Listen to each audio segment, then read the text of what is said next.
Hello students, myself Shiva Gupta. So we will continue the chapter heat. We already learnt about the basic concepts of temperature and thermometer.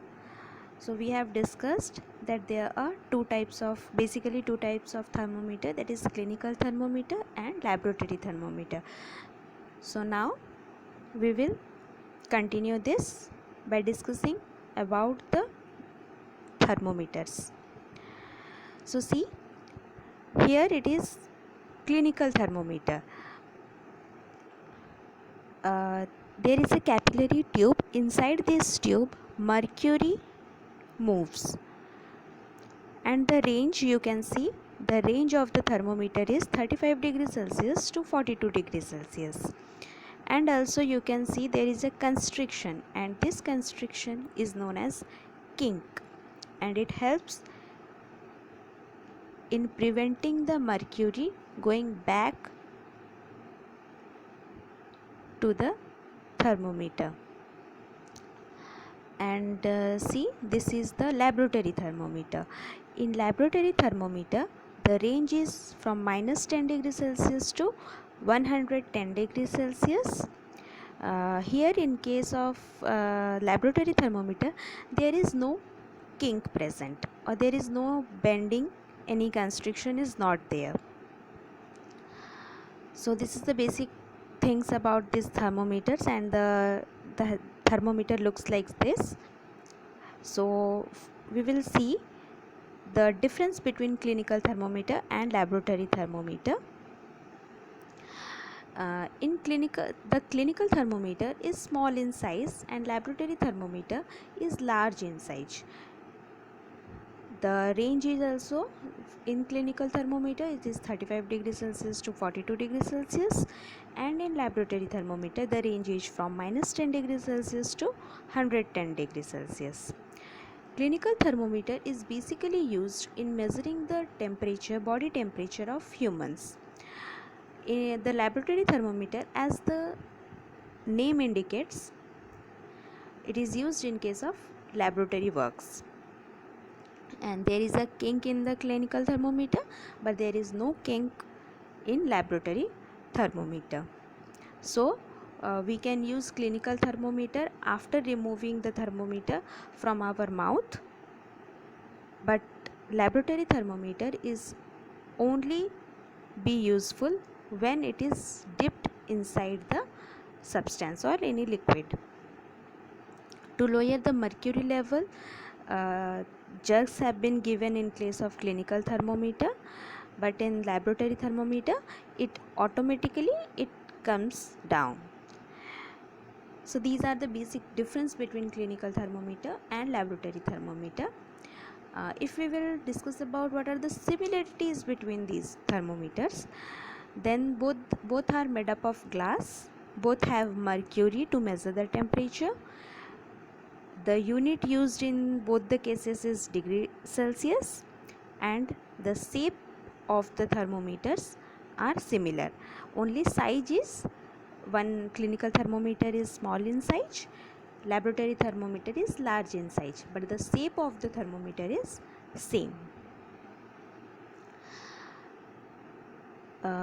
Various units are used as proposed by the scientist, that is degree Celsius, degree Fahrenheit and Kelvin. Degree Celsius is the most common unit, and it is used in case of clinical thermometer and laboratory thermometer. Fahrenheit is used in US, and Kelvin is called the absolute scale of temperature used in laboratories for accuracy. For measuring the temperature of gases, liquids and solids during the experiments in laboratories, we use the laboratory thermometer. So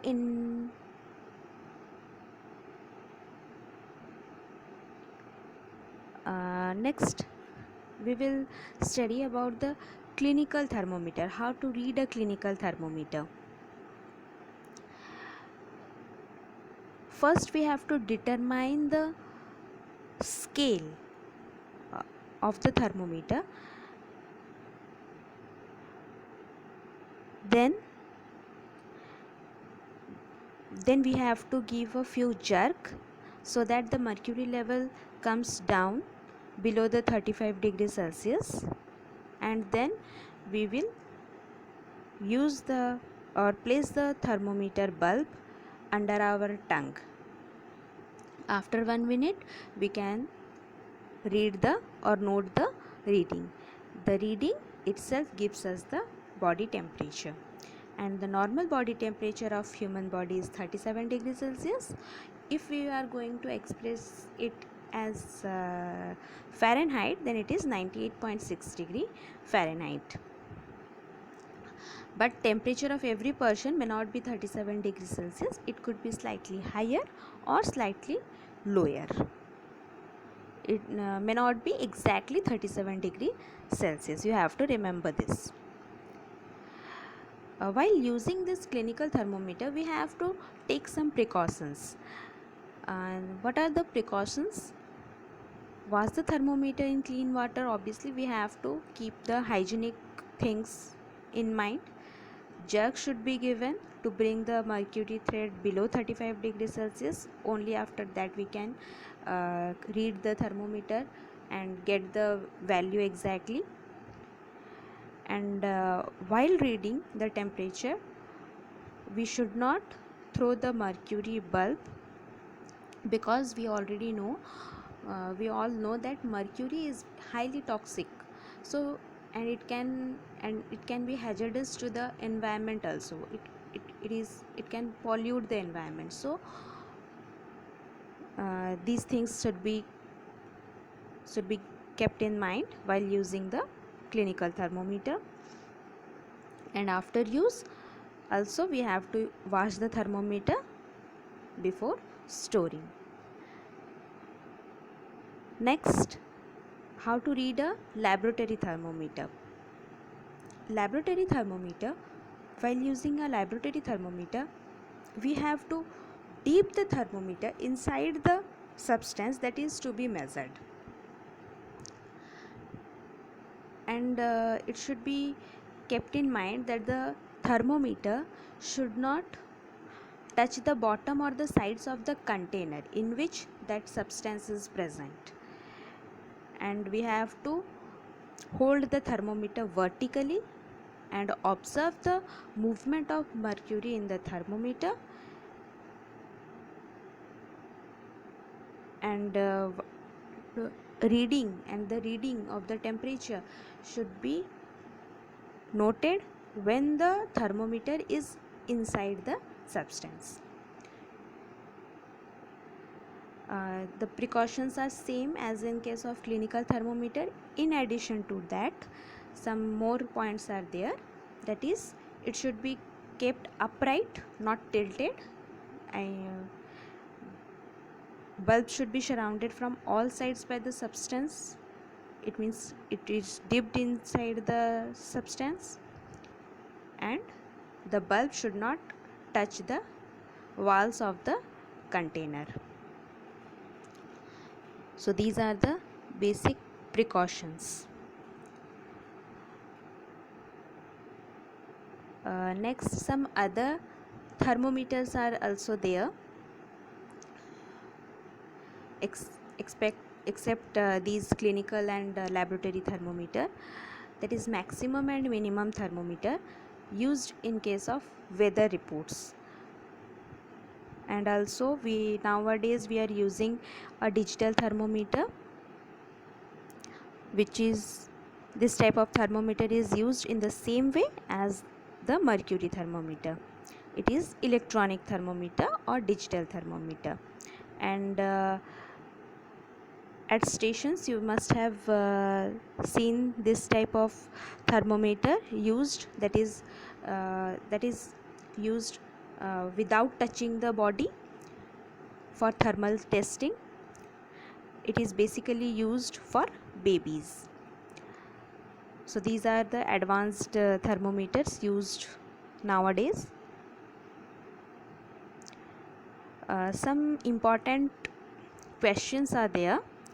I hope we have to discuss this one. Why the range in clinical thermometer is 35 to 42 degrees Celsius? So first thing is, it is designed to measure the temperature of human body only, and our human body is normally does not go below 35 degrees Celsius or above 42 degrees Celsius. That's why, because of this range, we can use clinical thermometer. When I was teaching about clinical thermometer, I referred to a point, that is kink. Kink is present in case of clinical thermometer. So what is the use of this kink? It prevents mercury level from falling on its own. And nowadays digital thermometers are used. So why we should prefer digital thermometers on mercury based thermometer? Because mercury is a toxic substance and is very difficult to dispose of if a thermometer breaks. So digital thermometers are preferred as they do not use mercury. So for today's lesson we have completed up to this. Next we will go for transfer of heat. So if you have any doubt, please ask. Bye bye everyone. Take care.